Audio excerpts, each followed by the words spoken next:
Jim Quick, who wrote the book Limitless, says, I saw him speaking, and I actually saw him later at a party that we went to after the speaking engagement.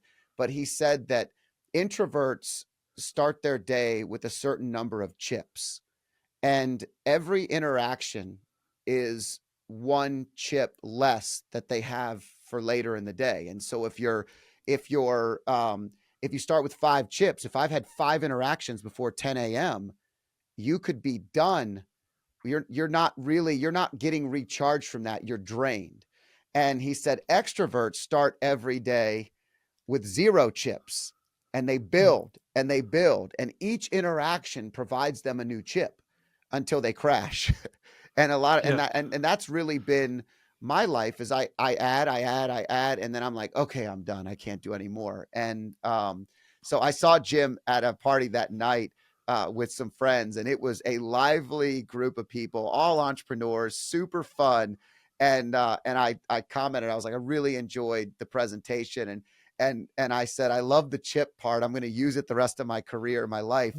And he said, I am out of chips. I am struggling to even be here right now. And it was great. To Yeah. your point, like you said, you share some of the things that you wouldn't normally share. It was a nice moment where I was like, I get it, man. Go enjoy the rest of your evening, and I won't suck any more of the energy out of your life right now. Yeah, I mean, I think we kind of have to be kind of aware of our limits and uh like introversion, extroversion, they're definitely like real psychological constructs that do influence our social behavior. But another thing that surprised me from the research I did was that maybe the influence isn't quite as strong as we assume. So what you find with introverts actually is that they I'm sure, it is true that they uh find social social engagements kind of tiring. They're not getting the same amount of energy as an extrovert, but they do tend to overestimate how tiring they're going to find it, and they they are much more likely to have the negative expectations about what those interactions are going to involve, like how awkward they're going to be, like what they they're more concerned about, like whether they'll kind of find the right words to say, um, whether they'll find the other person interesting, all of that. But the reality is often much better than they think. So if you're an introvert and you want to try out being more gregarious, if you put yourself up to that test and try, like, for one night to be a bit more like of a party animal, you might find that you enjoy it a lot more than you expect. And regular practice can help to shift someone's kind of behavior. So I don't think we should be telling, like, introverts to become more extroverted or vice versa, but we are flexible people, and actually we can shift the dial slightly if that's what we think would give us more kind of meaning and value in our lives. If we feel frustrated by our current personality. So I found that, like, very encouraging. It's the same with shyness, which is slightly different from introversion. If you have a growth mindset about your shyness, if you believe that it is possible to kind of overcome those anxieties, well, that can become a self-fulfilling prophecy. And the important thing with all of this is to treat ourselves with self-compassion. So, um, we kind of, I think our culture has encouraged us to think like we have to hold ourselves up to high standards, and self-flagellate if we kind of make a mistake, if we say a faux pas, if things don't go according to plan. But the research shows, because we think that by punishing ourselves we're gonna not make the same mistake again. The research shows, actually, that's really not the reality. Like, self-criticism in general makes it much harder for you to enact behavioral change, because it's kind of causing so much stress that actually it's just you don't have the resources to kind of to learn from the event.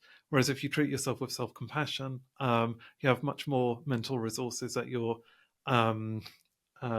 fingertips to be able to kind of live the life that you want to lead, to kind of adapt your behavior according to the demands of the situations. Yeah, and from the extroversion standpoint, with the growth mindset, what I've found through failure and learning over the years is that there's a lot of value in sitting back and watching what's going on. Sometimes you go right in and you're not as present as you could be, or you're talking more than you're listening, which means you're not building better relationships. And so, these are things that the extrovert has to learn that are a growth mindset because of some of the things that, are almost a defense mechanism. Their defense mechanism to Yeah. shyness might be just to talk more, to create new relationships, Yeah. to feel like they're the party the animal in the group that we were talking about. And so as I've gotten older, I definitely enjoy the energy in a party, and I could definitely get, I can get to have a great time very quickly. But I genuinely enjoy listening, taking an introspective view, being more curious, and sharing a little less, learning a little bit more. And those are things that it took time to do. And a lot of it was just establishing my own defense mechanisms to how I felt comfortable in a room. So, it goes both Yeah. ways. Oh yeah, it totally does. So actually, that was the other thing I learned from researching this book was, uh, however gregarious and sociable you kind of think you are now, like there are going to be some ways that you can improve. So, like you said, like extroverts often aren't perceived as being especially good listeners. Actually, introverts outperform extroverts there because they're not giving the right cues to show that they're really listening.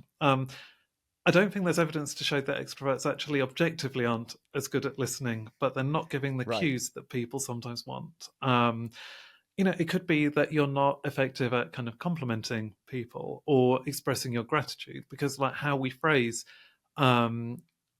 this appreciation of someone else, it really matters. So, if you're expressing gratitude and it's still all about me. So it's like, oh, thanks so much for kind of giving me a lift. That saved me a lot of time. I actually think, I'm sure I've done that. Like it's a very natural thing to say, but that's not great at connecting compared to if you say, like, thanks for giving me the lift. You are always there for me. Like when I need you. You're so generous to have driven me all that way, even though I know it's inconvenient for you. So you're turning the kind of spotlight onto the other person. So it's little things like that that I discovered that, we can all do to change the way we connect, irrespective of whether we are introverted or extroverted. Yeah, I often in performance reviews with employees or conversations with friends, I refer to a lot of that as turning the I into we, and seeing Yeah, it as exactly. something that is bigger than just me. Mm. And using the word you is one of the most powerful marketing tools that ever existed because people need to see themselves in it, not yourself. And so it's super, it really is interesting. If you like clips like this, I have a similar clip here. And if you want to watch the full video, click here.